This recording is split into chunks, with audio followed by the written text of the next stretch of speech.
Everything works properly. Perfect. Okay. All right.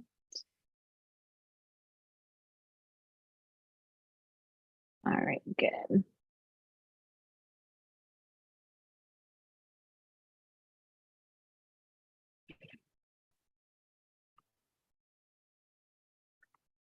All right. I think I got most of the technical things out of the way. Good morning, good afternoon. Let me make sure my connection is good. Wonderful. I'm going to share my screen. Good morning, good afternoon. Let me get this. Okay, perfect. All right. So I think we have that taken care of, all the little technical things, and people are just kind of trickling in.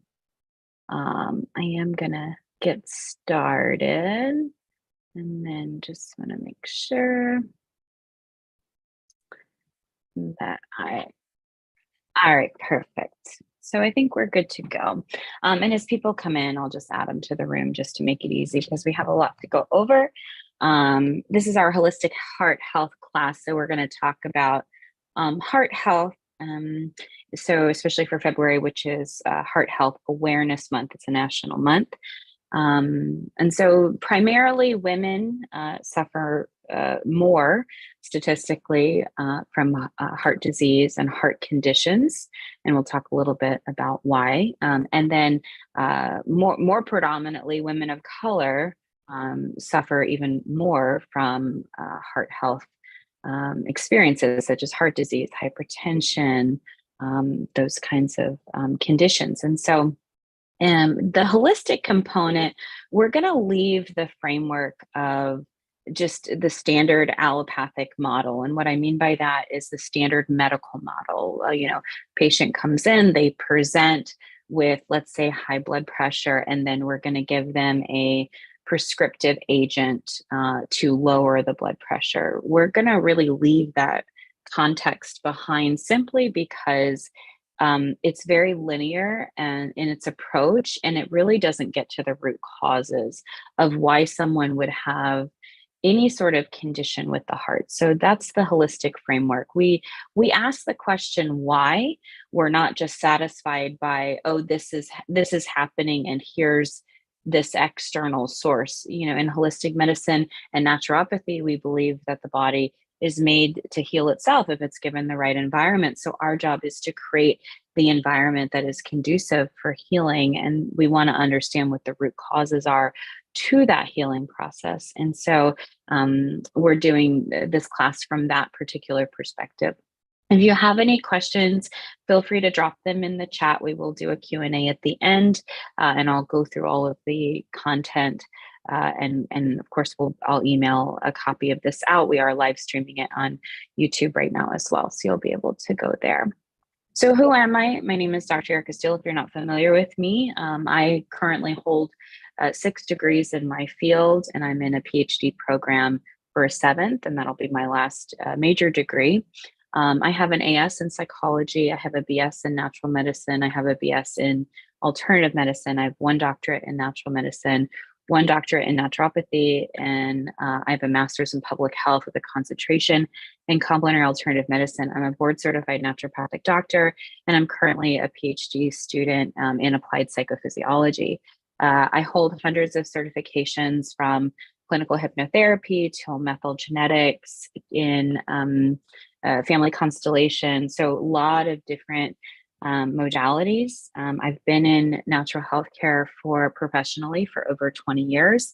I've practiced holistic medicine pretty much my entire life. I am a 3rd generation healer. I was raised as a practicing Native American. I have Native American lineage on both sides of my family. I'm Native, I'm African, I'm also European quite a bit, actually, Scottish, English, and Irish. So we'll talk a little bit more about ancestry and how that plays in, but just so you understand the context of who I am and my educational experience. My journey to this work is very dynamic. So matters of the heart, right? Um, and really, seeing and witnessing and experiencing life from a wholehearted perspective.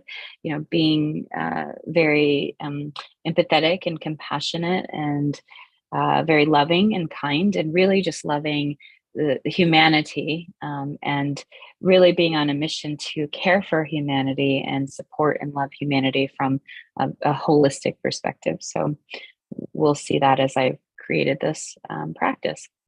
So the outline for the class, we'll first talk about the definition of holistic heart health, which we've talked a little bit about, but we'll get more into it. And we will also discuss the importance of taking a holistic approach to heart health. And we'll look at it from the confounds of physical health, environmental health, mental health, emotional health, spiritual health, and as I alluded to, ancestral health as well. The definition of holistic health, heart health specifically, again, we're looking at it from a relationship perspective, a relationship that one thing has to another, the impact, right?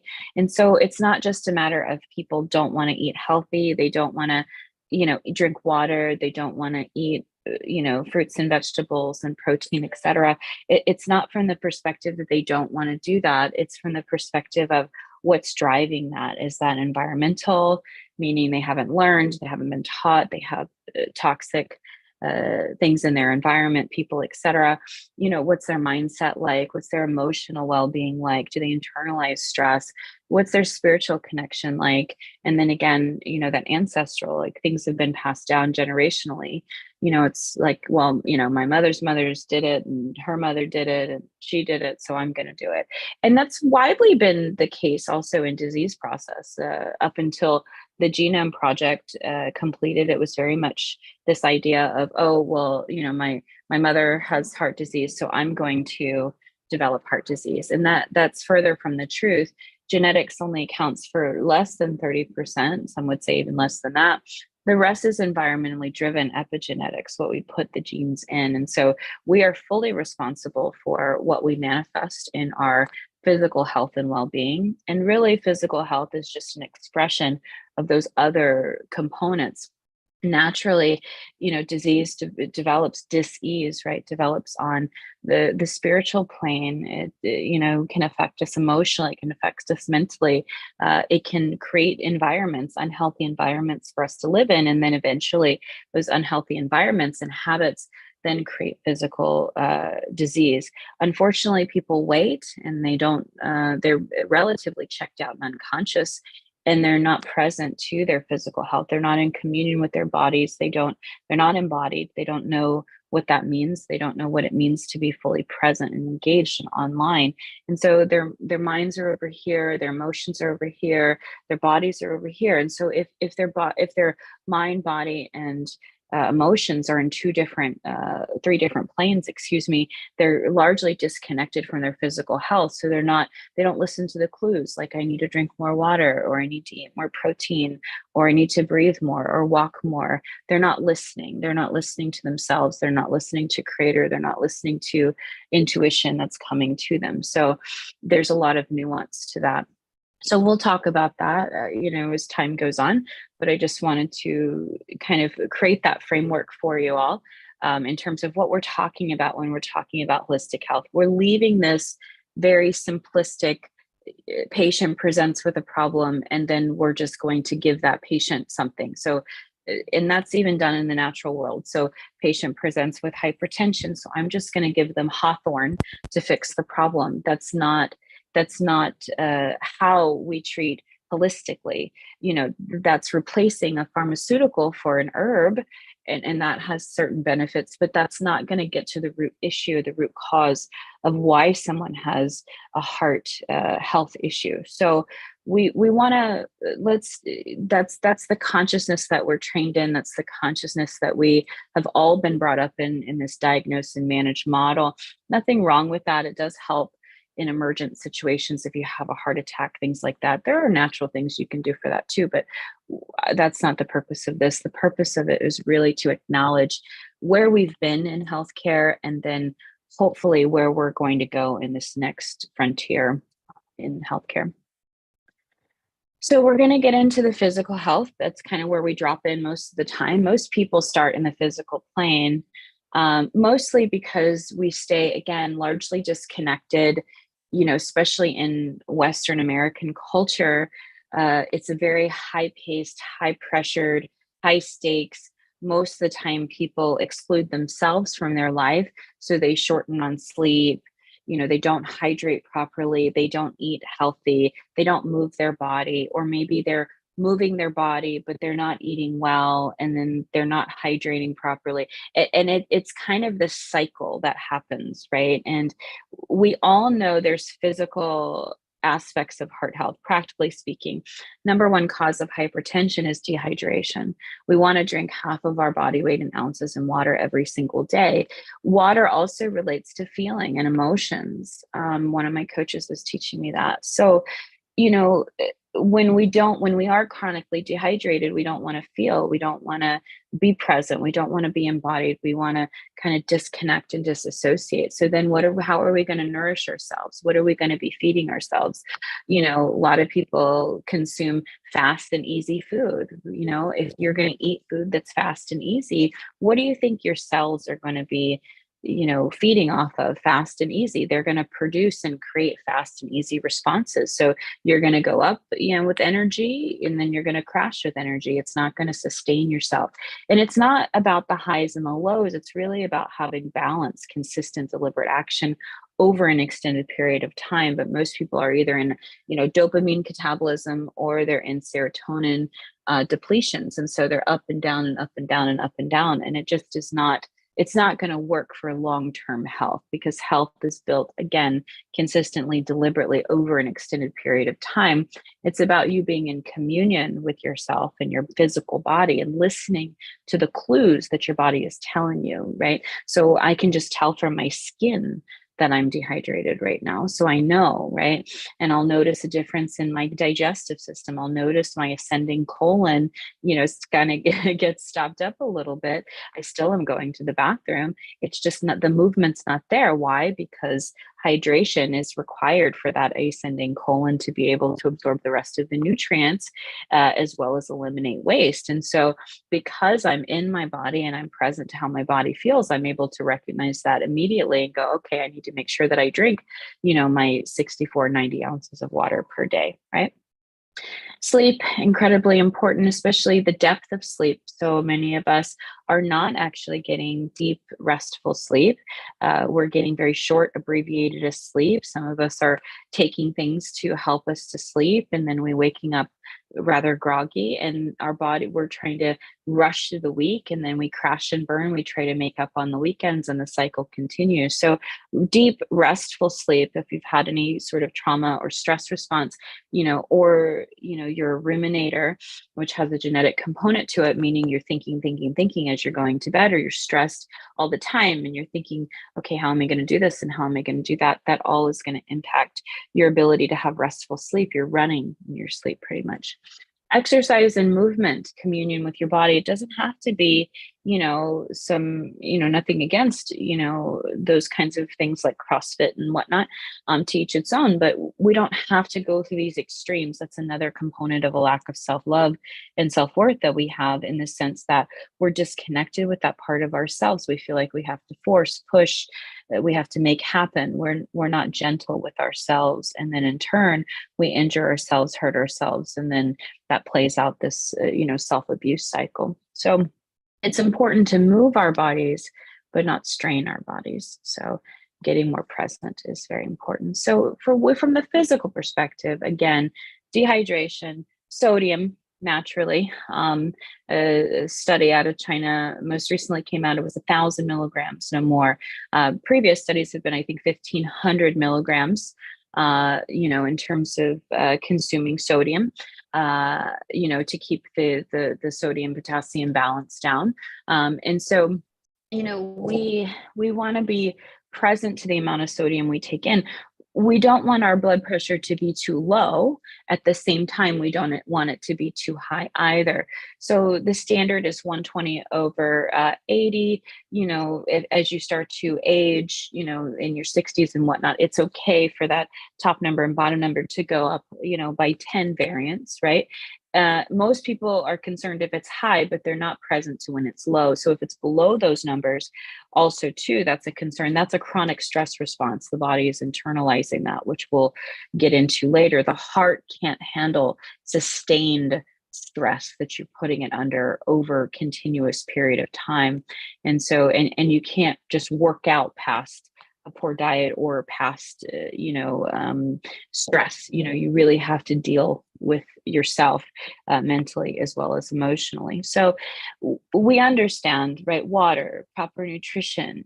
I tend to recommend a higher protein, lower fat, mid-range carbohydrate diet in America, mainly because of the genetic implications of undermethylation, which is a lack of B complex processing, which is the ability to not only detoxify the body properly, but also to process our nutrition. That's probably from our adulterated food supply and everything else we can get into probably in a different segment. But the fact of the matter is we can have any kind of combination we want, but we want to make sure that it's an optimal combination of fats, carbohydrates, and proteins. And that number is very different for everybody. I look at metabolic rate, which is calories in addition to patient's blood work to be able to evaluate that. I'm not into diets. I don't believe everybody should be on a Mediterranean diet for their heart. I don't believe everybody should be on a keto diet. I don't believe everybody should be a vegan. I just don't. I don't attach myself to any kind of ideology like that. I'm focused mainly on the biochemistry and tweaking the biochemistry to make sure that the proper nutrition is given for the patient that's in front of me. So those we kind of know those physical things that we need to do. Nobody's like, oh my gosh, this is all brand new. We all know, but why do we not achieve physical health and well-being? So that leads us into the environment, right? So naturally, we've talked about it before. There's pollutants, there's toxins, from our air, our food, our water, there's herbicides, pesticides, GMOs, these all have impacts, and there's little micro doses of toxins everywhere from the food to the air to the water, but also our building materials, also our skincare products and things like that. I mean, most everything in the industrialized Western world has some micro doses of toxicity in them. So how do we get away from them? Because naturally we live here. I'm in Virginia Beach, and there's planes that fly over which drop xylene on us on a daily basis. There's a higher incidences of thyroid conditions in this area as a response to the xylene exposures. And so, how do we get away from some of these toxins, especially toxins that are endotoxic? Well, that's where the role of detoxification comes in, but we're not just going to go run out and grab a detox kit because we'll make ourselves sick. We want to build the body up first before we take things out. And so we want to start with our diet. If you're putting junk in, you're going to get junk out. And so we want to make sure that you're eating a clean, healthy diet. What does that mean, right? If it's God made, eat it. If it's man made, stay away from it. Very simple. It doesn't have to be super, super complex. If it's growing, if it's living, these are all of the things that our bodies can identify, and it understands how to eat. And we want to try to get organic, local as best as possible. Even the local farmers will tell you if they spray, if they low spray, etc. And just because it's not USDA organic doesn't mean they don't have organic practices. So definitely seeking out your farmers markets, speaking to local farmers, those are all really good sources. And then naturally they have very affordable hydroponic units. Really getting off the food supply is important. We do a lot of import, especially in this area during this particular season. It's winter, so we don't grow as much. That's a whole nother thing, but we could, but they don't. And so, we import from a lot of other different countries. And so we, different bacteria strains and all kinds of things. So we really want to make sure, that we're trying to eat as close to the earth that we're living on, living with as best as possible, just so that our bodies are more in communion. So that's the physical things, right? And naturally, there's the products and all the things. You can look up Environmental Working Group, ewg.org. They're a third party independent research lab. They've been around for ages and they do test products to educate yourself about the different ingredients. Really simple. If you can't pronounce it, don't put it on your body, in your body, etc. If you don't know what it is, don't put it in your body, around your body. I try to simplify things. It's really common sense. You already know this stuff, otherwise you wouldn't be here. It doesn't have to take this big, massive, mental shift to figure out what's healthy for you and what's not healthy for you. It just requires awareness and consciousness and presence, and really seeing this as something that you want to do in order to improve your health so that you have long lasting health. And it's not just about living 100 years, it's also the quality of life that you're living too. And most of us, I think, can agree that quality of life is important. We look at our relationships. So our relationships are part of our environment. That's relationship with self, that's relationship with family, that's relationship with friends, that's relationships with work colleagues.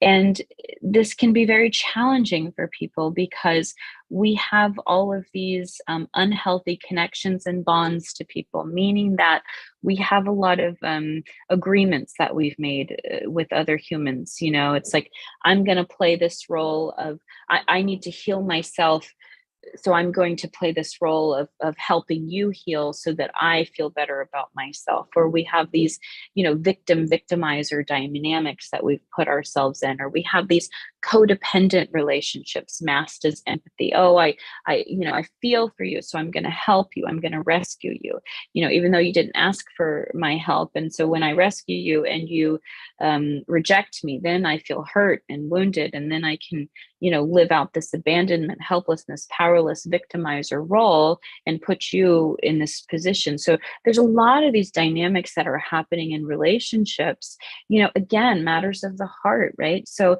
if I am not able to receive love, I think many people, it is possible for them to give love in whatever capacity that they're able to give, right?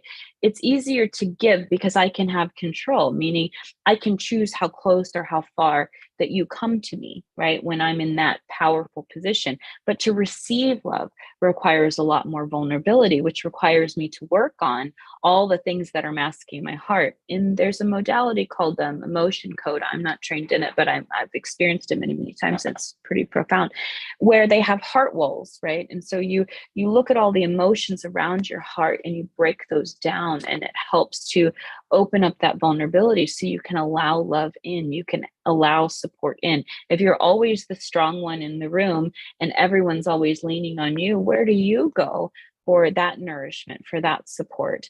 You can't always be giving outwardly and not receiving. Eventually that will make you bitter, resentful, angry, judgmental, etc. And that resentment will then affect the liver, right? Definitely shut down the heart, and there's not enough movement. So we see that there are a lot of that relationship dynamics that we must look at when we're looking at our environment. It's not just our physical environment, it's our emotional environment, it's our environment with other people.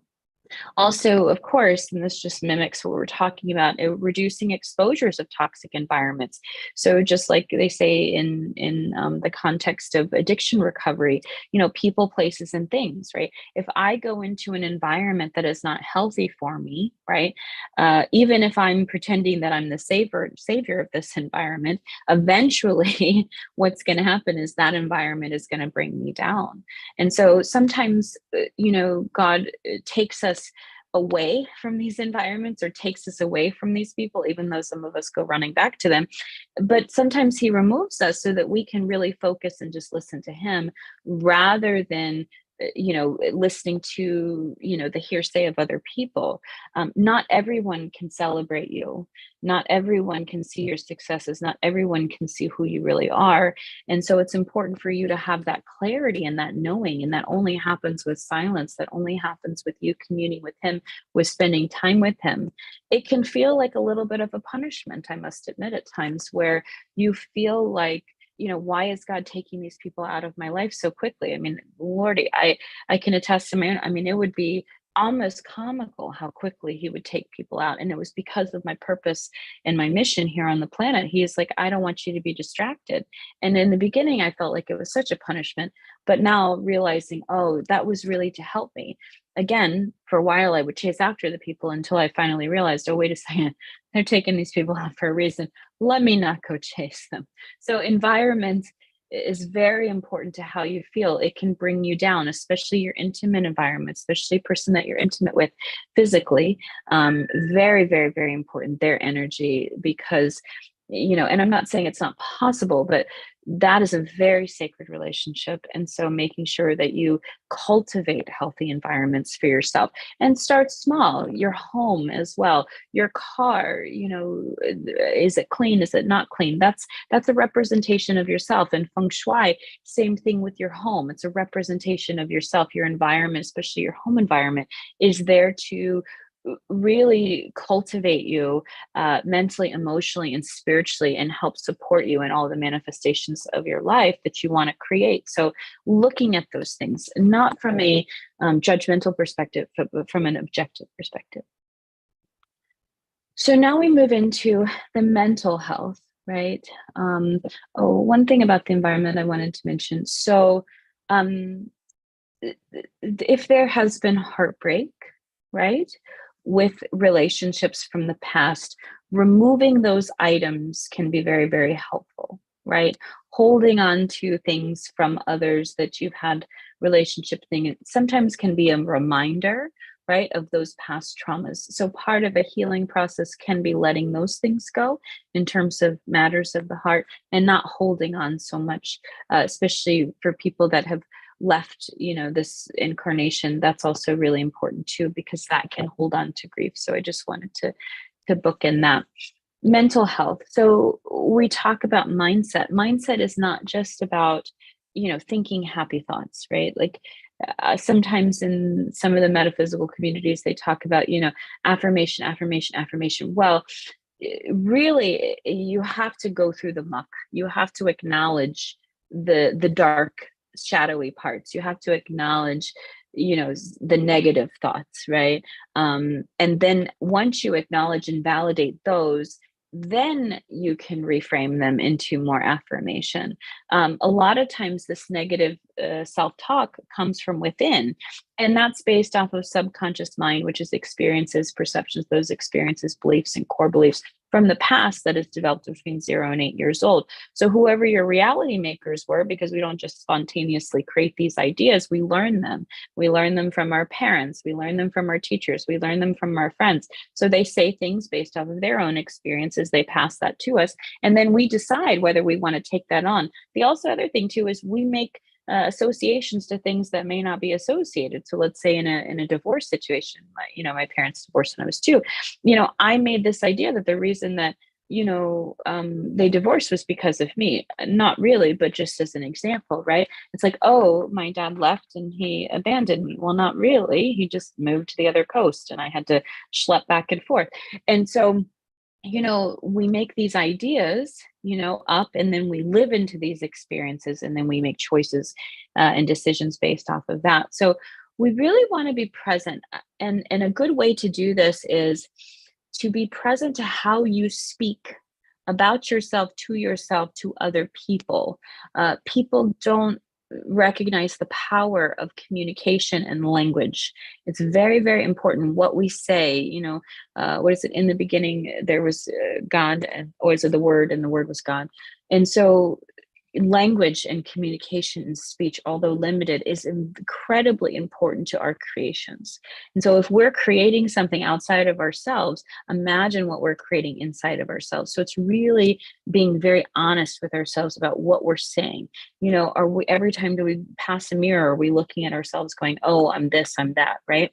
Every time something doesn't go our way, are we saying we're this and we're that? We want to slow ourselves down and slow our minds down. The mind also is made for decision making, short-term decision making. It's not really made for rumination. And a lot of people use the mind improperly, where they're always thinking. They need to understand, they need to figure it out. You will never, you can be on this planet a million years and you'll never figure it out. Why? Because it's an infinite universe. What is truth today will be blasphemy tomorrow. It's not there. There's always this continual expression. There's always this depth of learning and understanding. So we're never going to get to the bottom of it. You're never going to figure it out. You're no one's guru, like we're all just human beings having a human experience, all doing the very best that we possibly can with what we have at the time. So we're going to forgive ourselves for that and move on. With that being said, we're not going to engage in self-criticism, but we're also not going to engage in criticism of others. Again, not an easy task, especially as certain people's behaviors. We're like, what in the world were they thinking? Were they doing? And that's their limiting beliefs about themselves. And so we just happen to be there. I used to take it very personally when patients would either not listen or fight or resist or whatever, until I had to take myself out of the equation and say, you know what, people can only meet others as deep as they're willing to meet themselves. And unfortunately, this patient is very much in denial and the lack of self-awareness. And so all I can do is hold that space for them. I can't do the work for them. I can't push them, force them, whatever. I just have to be present, right? Definitely hold my boundaries, and I won't allow certain behavior, but I'm not going to engage in it and use it as a means to bludgeon myself with it, because it doesn't have anything to do with me. Many of us are in a state of denial. We don't believe, we don't understand, we don't know, we can't see, we're not fully present and engaged for whatever reason. A lot of times I think it's fear response. And so it does take courage to transition from denial to self-awareness, and we have each other to help us, guide us. I think, my mother would always say, the truth will first piss you off, but then it will set you free. And so anger is just a protective emotion. We'll talk about emotions in a minute, but, most people, right? I'm not saying all, there are pathologies to anything, but most people, when they offer guidance or they offer assistance, now I'm not saying unsolicited, but when they offer guidance and assistance, they're doing it from a pure place. Not everyone, of course. And also too, you have to be able to communicate and say, you know what, I didn't ask for this, or I'm not looking for this. So there's a give and take and a boundary setting. But, we can be aware based off of our surroundings. And if we shift this perspective that the world is happening to us, right? From that, rather, to the world is happening for us, it's just mirrors, right? I think Esther Abraham Hicks calls it contrast. You get to see what you don't want, and then you get to make shifts in that. So not everything or everyone is against you. Some things are just mirrors for you to see, witness. I see that a lot in my practice. I've done it for many, many years. So I used to say, I meet myself every 30 minutes. I meet some aspect of myself that needs to be healed, that needs to be actualized, that needs to be inspired, etc. So I don't take it personally. Instead, I use it as a tool to help my self-awareness, because it'll help me stay out of denial. It'll keep me a window in too. And not everything is because of us, for sure. So I'm not saying that, but I am saying that the practice of awareness definitely is a tricky one, because we can't always see ourselves. Also, too, in another vein, there is an importance and a practice of sovereignty, meaning that, in a codependent relationship, if you're okay, then I'm okay. And that's a trauma response, right?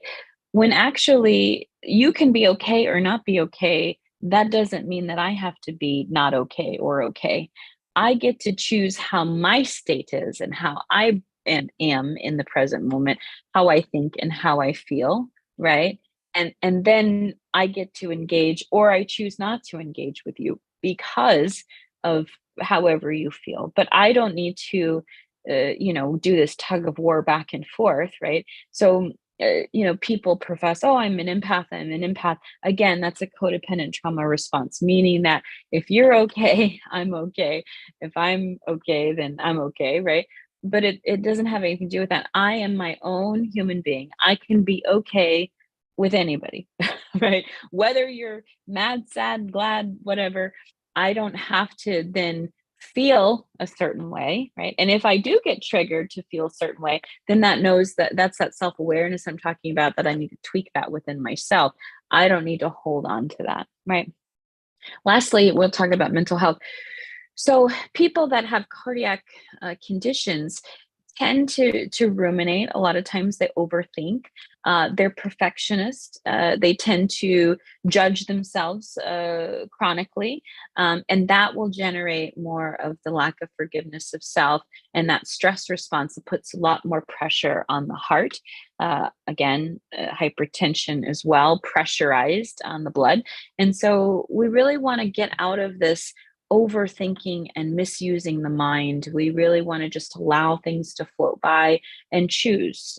It can be fun and easy if we choose for it to be. And that's a lesson that I'm currently experiencing myself. Emotionally. So many of us are emotionally shut down. We don't necessarily want to admit to that. I think that's part of the denial. And it hasn't largely been celebrated in our culture to be connected to our emotions, and especially with gender roles and things like that. It gets a little obnoxious. But being present with our emotions, our thoughts and our feelings are two separate entities. What we're thinking, right? Our thoughts are little mental modifications, this and that, and this and that, based off of, or excuse me, creating our emotions. So if I'm thinking about certain things, right, then my emotions are going to follow suit, right? So my thoughts then create our emotions, my emotions create my actions and my behaviors.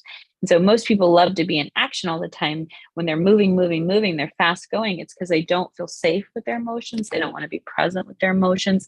They want to disassociate over them. And so, Feelings Buried Alive Never Die. Dr. Carol Trueman wrote that amazing book about that.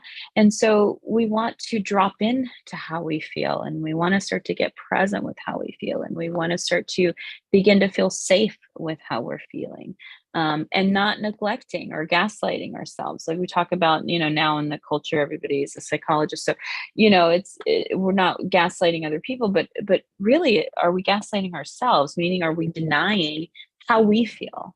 Are we not being fully present to our own emotions? And, if we're not being present with our emotions, and we're trying to tamper them down, and we're trying to justify them and rationalize them, and oh well, I feel this because of this. And a lot of us have unhealed childhood wounds. We have inner children within ourselves that didn't feel loved, accepted, cared for, and supported. And because of that, we have a lot of emotions that are unresolved.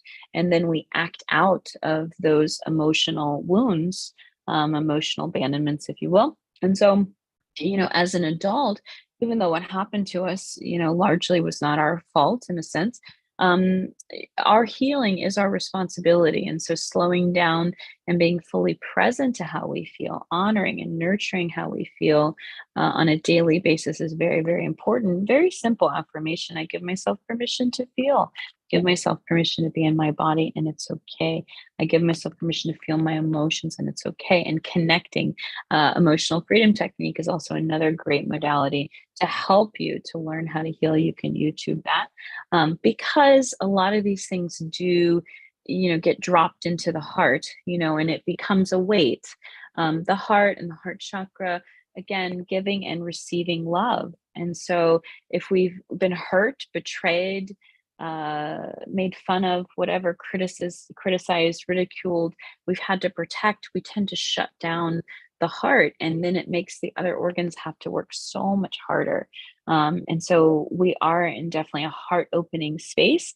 The other thing too is if the heart has experienced emotional wounding, then it will tend to affect the throat chakra. It can be very difficult to then express and communicate thyroid conditions, etc.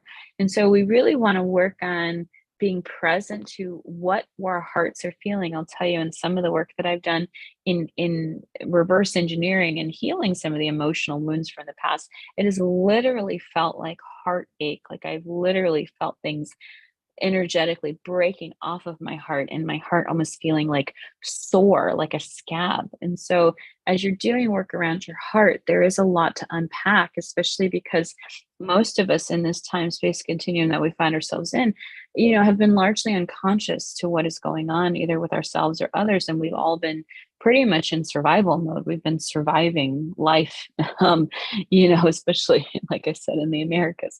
It's like go, go, go, don't think, don't feel, just perform and do. And so really slowing down and being present, and unpacking that at the pace that you feel comfortable with. You don't have to rush through these things, especially because these emotions can be very tender. In the beginning, in my awakening, I realized, even though I was very, non-self-regulating, I was like up and down for many, many years. And then I realized, wait a second, I think I'm emotionally shut down. And I only had two emotions. It was neutral or pissed off. And because anger is such a protective emotion, it protects those vulnerable emotions. So anytime somebody would get close to any sort of other emotion, like vulnerability or sadness or sorrow or grief or whatever, it would trigger the anger immediately. And what happens when you're angry, you're explosive. You push people away, and so you can feel safe. It's like, okay, you're too close, back up, right? And then you alienate the people around you, especially people that are there designed to help you and support you. So again, your relationships, your environment can be a clue. How I was driving back from the chiropractor this morning, and I was like, I'm so grateful. I have so many amazing, rich, long lasting, loving relationships in my life. And that's really a testimony to the level of emotional comfort that I've gained. And so, back to the mental health and self talk, it's like, acknowledging yourself for the successes and the growth and the work that you've done, and letting go of this need to achieve. There's no, I mean, I've been doing this work for so long, and I've given up on, gold stars and, whatever. I don't really need that. I really just want to feel safe in the moment, and feel present in the moment, and feel gratitude in the moment. So I can talk about emotions all day, so we'll move on. All right. So as we start to connect again to our emotional health and well-being, now we connect to the spirit, right? We connect to source. I say source because this is not about religion. Spirituality is a walk, is a communion with God, Creator, whatever you want to call. In the Kabbalah they have like 72 names of God, and so whatever name resonates with you, I think, as long as you name it. I think when you don't name it, I think that's the kind of good, because there's a lack of acknowledgement. There's a denial there when you're not naming what that source is for you. And it's different for everybody. I'm not into this kind of collective consciousness that, everybody has to have one thing. I'm not so much into religion. I think it's because of my upbringing, growing up in the Native American community, and I grew up also in a Hasidic, conservative Jewish community, and so I helped all the women with the high holidays, and then my mother married the son of a Baptist preacher, and then she became a Buddhist. So I had a real eclectic. I recognize that truth is one and paths are many. So I don't have these harsh statements of this is the way and the only way.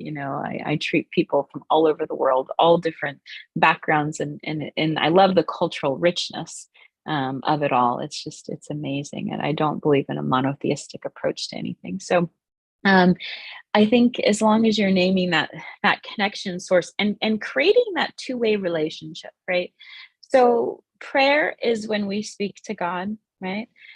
Meditation is when God speaks to us. And meditation is not just about quieting the mind, right? Like very rarely, like some days I'll meditate and I'm like Guruji, like I could levitate.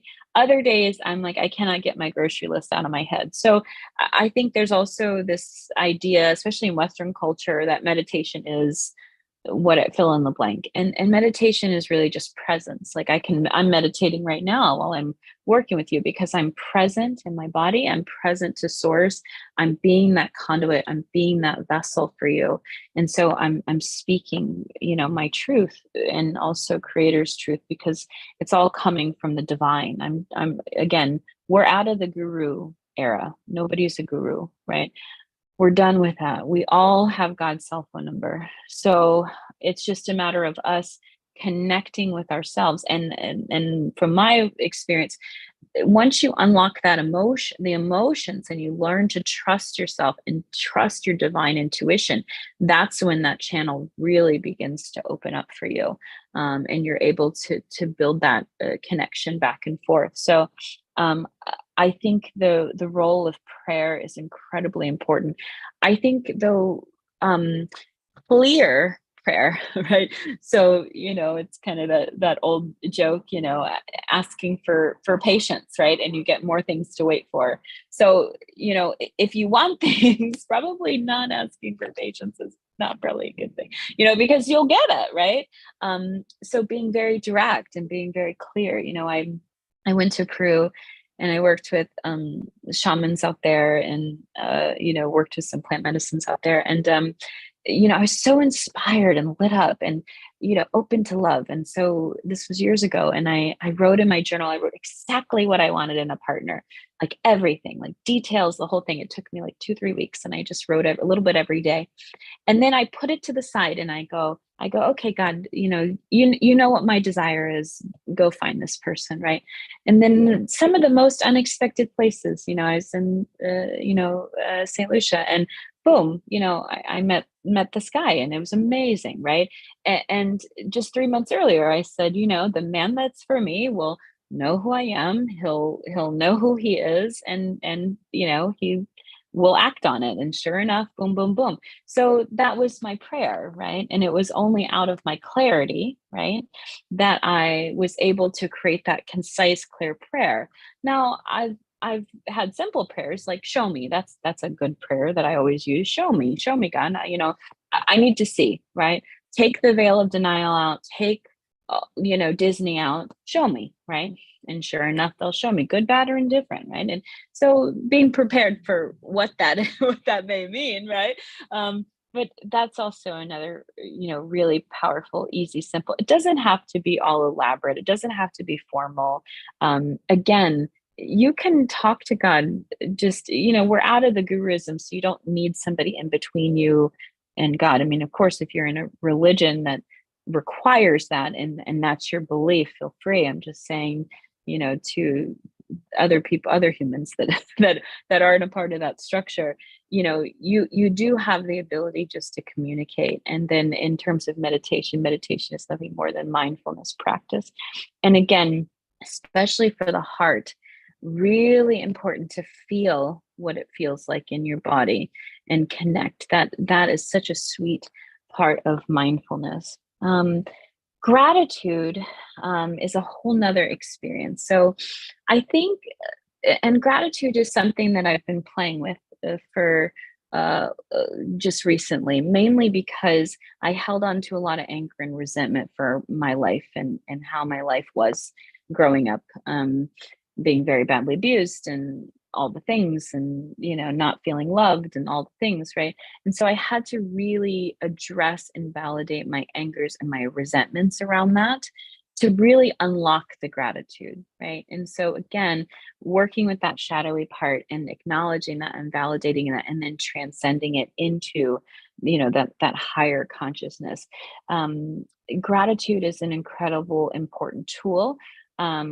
I don't really recommend the fake it till you make it approach with gratitude, as I don't think it really works. I think there's disconnection. So I think if there is some disconnection in terms of gratitude, I think forgiveness work is incredibly important. There's lots of techniques for that. There's Ho'oponopono is one. There's the Brahma Mahara, which is another one. I love the Brahma Mahara. I think it's just such a peaceful, and it's like a four process, kind of similar to Ho'oponopono, where you thank, you bring up somebody that you love, and you forgive them and you thank them, and there's like four different components. You can YouTube it. And then you bring up somebody you don't love and somebody you hate and, somebody you're neutral about. And you pretty much, you just, offer them, love, support, forgiveness, etc. I also found doing that in the shower for some reason. I don't know, just for me, it was maybe because I was relaxed, it was really very cathartic and really helped me with the process of forgiveness.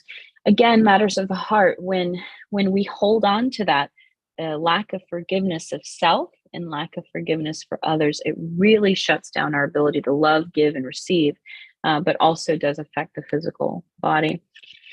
And then lastly, a space for growth. So we're always growing here on the planet. Like even with all the work that I've done on myself and helping hundreds of thousands of people, I'm always really just inspired. I always want to learn. I always want to be, a novice. I think that's why I have so many degrees, is because I love the challenge of starting from zero and the pain a little bit, right? And the discomfort, right, that is involved in being a novice and having to kind of build and build and build it into mastery eventually. And so there's that little agitation that I think is healthy for us to have. When things are easy, we don't always grow, but when there's just a little bit of pressure, it doesn't have to be dramatic, but there's that little bit of something that just kind of keeps us uncomfortable. We're always looking to get out of that. And so it's just playing around with that consciousness of growth and expansion so that we can evolve and then in turn, help other people. All right. So lastly, we'll talk about ancestral health. So ancestral health, of course, in the DNA, right? It's passed down traumas. So again, Native American, a lot of genocide, African impacts of slavery, and there was a lot of pain. They also don't talk about, so they talk about the slavery part, and some, not all, talk about it, because we need to acknowledge it. But also to the burdens of the people that were left behind that weren't taken. There's some dynamics with that. And when I did a lot of work in the family constellation space, there was a lot of healing to the people that were taken, of course, and the impacts of that and the violence and all of that, but also those people that were left behind. And I saw that even in my native culture in terms of, the people that lived, there were the people that were massacred, and then the people that lived that couldn't rescue and save. And so I had to do a lot of work around rescuing and saving and, abandonment and all kinds of things. And so we're not conscious of the weight that carries, and wars and things like that, and famines. My Irish background, a lot of famines, child labor, a lot of that in that component. And then the English, it was a whole nother level, just in terms of disassociation, like not being able to see, not being able to witness, because when you're inflicting pain on other people, at a certain point you have to check out, because otherwise you can't carry, the things out. So there's a lot of dynamic in the weight that we carry within our DNA, and the burdens of the past, even in our family lines, not taking on our parents' dharmas, karmas, but really allowing ourselves to be small and be carried by them. A lot of us, we see our parents' burdens and we want to grow up and be bigger than them, and that's not the natural order of things. We can't care for our parents. We have to be cared for our parents. So of course, there's a lot of healing that has to take place if that wasn't your experience, right? And then we talked briefly about the traumas in your lineage that have been passed down in the DNA. Most people, I find, are not connected to their ethnicity, especially in America. It's kind of like, oh, I'm just American, or I'm white, or I'm Black, or whatever. They don't get the connection. Like there is deeper roots. Like what land or lands that you're coming from, and then honoring the land that we're on, the native land that we're on. There's a lot of suffering on this land, and so which we're kind of watching in modern day act out. So there's a lot of healing, I believe, that has to take place in that. So I could talk for hours about ancestral health, but I just want to throw those things out there for the sake of time. Again, matters of the heart, right? If I have not healed from the traumas of my lineage, and I have not accepted my lineage and who I am, being a mixed race person, we're kind of like in the middle of everything, especially when things kind of blew up a few years ago. It was kind of like, well, I don't know, I don't I don't know where I fit in all of this, right? And so having to go back and kind of connect with all of those parts of ourselves to really integrate is just such a cathartic and healing experience, especially for your heart. So okay, so we talked about a lot, I know. And so we'll summarize it for the sake of time, and I'll leave a couple minutes for questions. I apologize, I'm running a little bit over, but I hope you'll forgive me. So what do we do with this information? I'll send you the recording after. Writing a personal inventory. So what are those areas, right? So physical, environmental, mental, emotional, spiritual, ancestral. What areas are going well? And so I left off the E, but what areas are going well in those? Is your health doing, your physical health doing great, but your emotional health, are you disconnected with your ancestral health? Like, what areas are going well for you, and then what areas need work? And then I suggest prioritizing one area at a time. Like, don't try to do it all at once. And start slow and gain momentum. So again, we have to leave this world of achievement. That's too much pressure for the heart. We want to be slow, methodical, build, because we want this to become a lifestyle. That's what holistic medicine is really about. It's about creating a lifestyle for people, teaching them how to create a lifestyle, and honoring yourself in the process of discovery. You may not be ready, willing, able to let go of that unhealthy relationship, or you may not be ready to let go of that unhealthy physical habit, or you may not be able to look, at your ancestral wounds, and that's okay, right? And so just loving that space and honoring that space and being with that space is incredibly healing. Eventually, you will want to look at it, because it's a journey for all of us. And, we're only here for a certain period of time. Reach out for help and support if needed. There's lots of different people. I would strongly suggest, though, that you reach out to people who have training, number one, and number two, have done the work. In the era of coaching, everybody's a coach these days. I found that it can be incredibly dangerous if you don't have a structure in place to be able to help support people through this process. And I know me, I've worked with a lot of different coaches, and some were good and some not so good. So yeah, but in all of it, you'll learn and grow and evolve no matter what. We just want to reduce as much swelling and bloodiness as possible. So just be easy with that. All right. So lastly, in holistic health, we're really talking about what the root causes are. So the root causes can be anything. It can be mental, emotional, physical, spiritual, toxicity. It can be so many things. And so the causes are vast. And so we're in holistic medicine, we're medical detectives. So we're there to figure out what all of the causes are that are creating the problem, right? And that are then creating the symptoms. So, and then because there's multiple causes, we then have to prioritize step by step how we work through that to be able to get the symptoms are often the result. And so it can be sometimes a little frustrating for patients because they come in and they're like, okay, this is what I want to work on. I want to fix this, but it's been going on for a long time. They've been unconscious, and one thing is building another, which is building another, which is building another. In our practice, I have a 15-minute complimentary consultation or a 1-hour consultation. You can follow us on social media. I always put out good content on pretty much every social platform that there is. I don't do Telegram or things like that, or Snapchat, but your IG, Facebook, YouTube. I have a lot of education on YouTube, and more and more and more. We do send out weekly emails that educate you more, and then we will have a holistic health coaching. I will be launching a holistic health coaching program in April.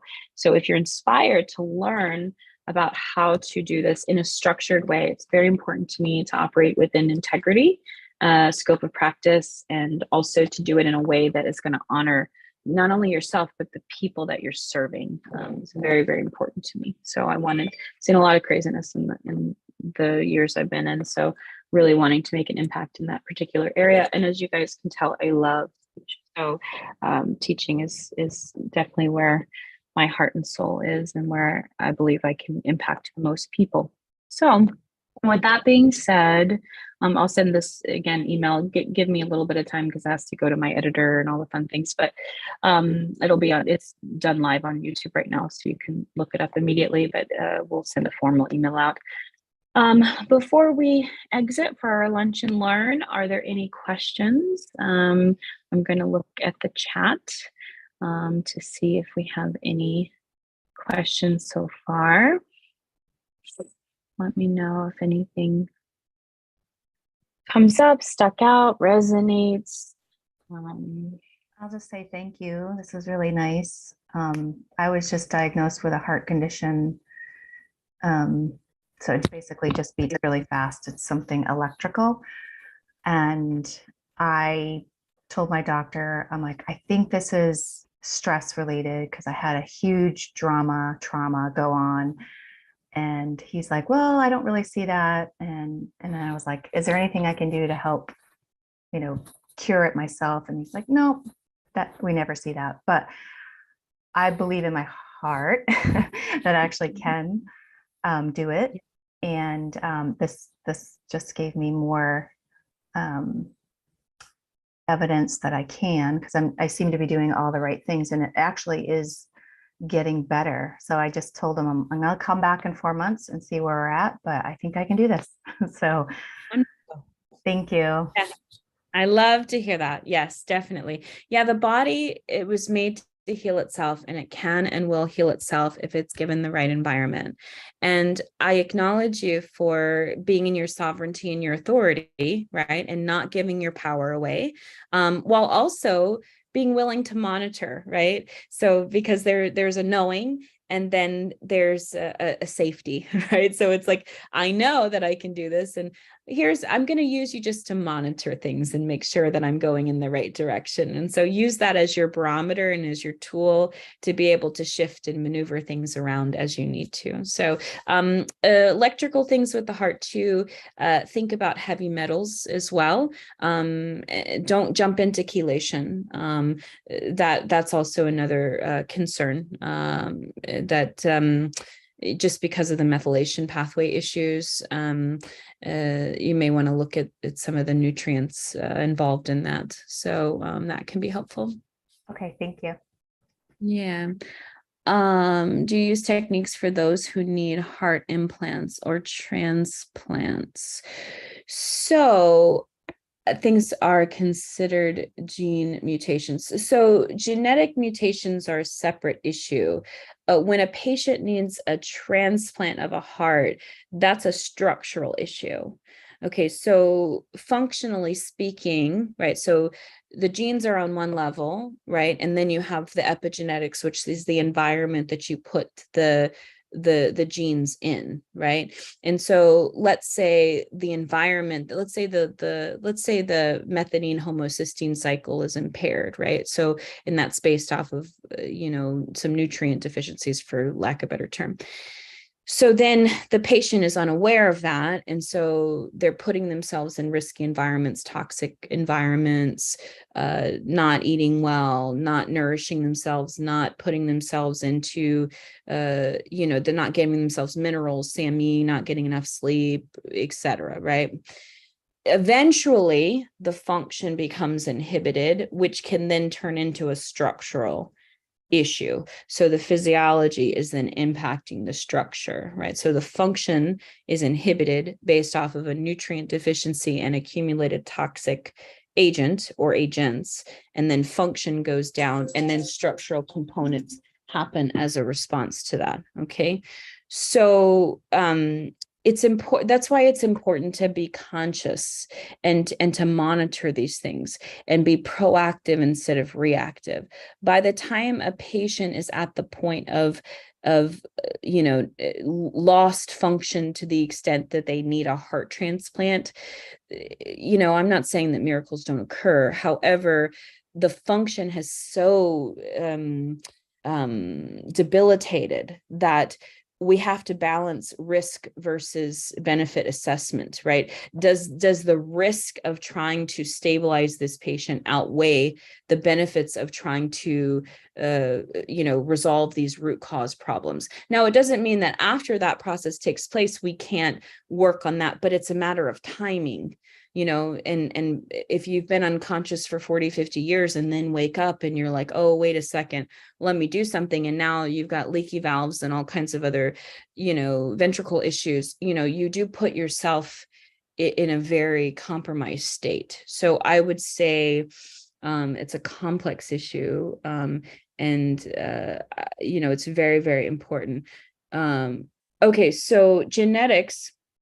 Mutated genes, okay, genetics only account for less than 30%. So it would be what gene you're talking about. Is it CBS variant? Is it ACE variant?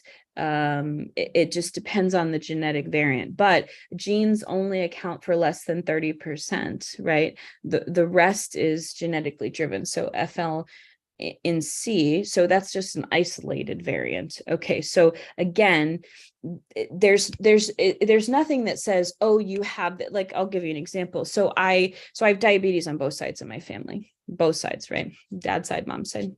And largely it's been dietary lifestyle driven, right?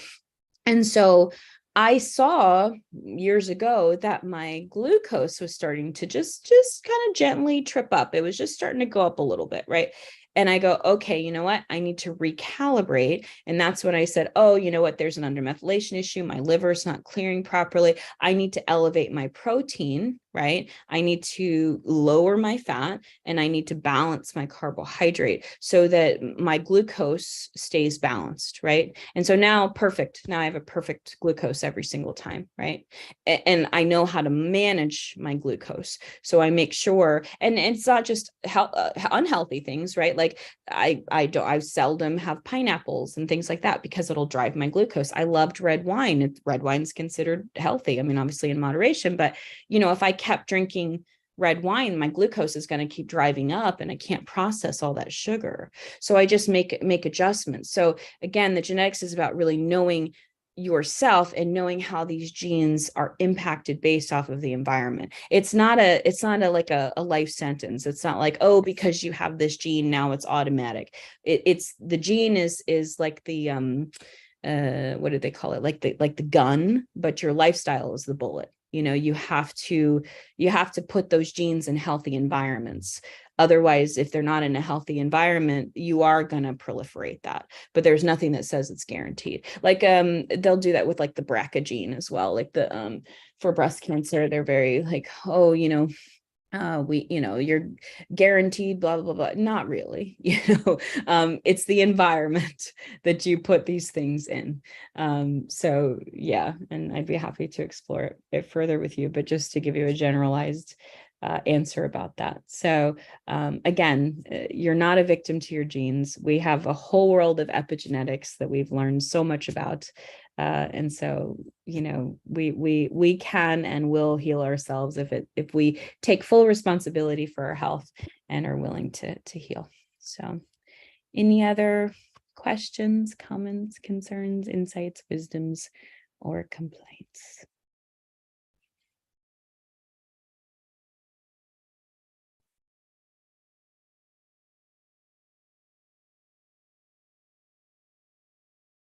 All right.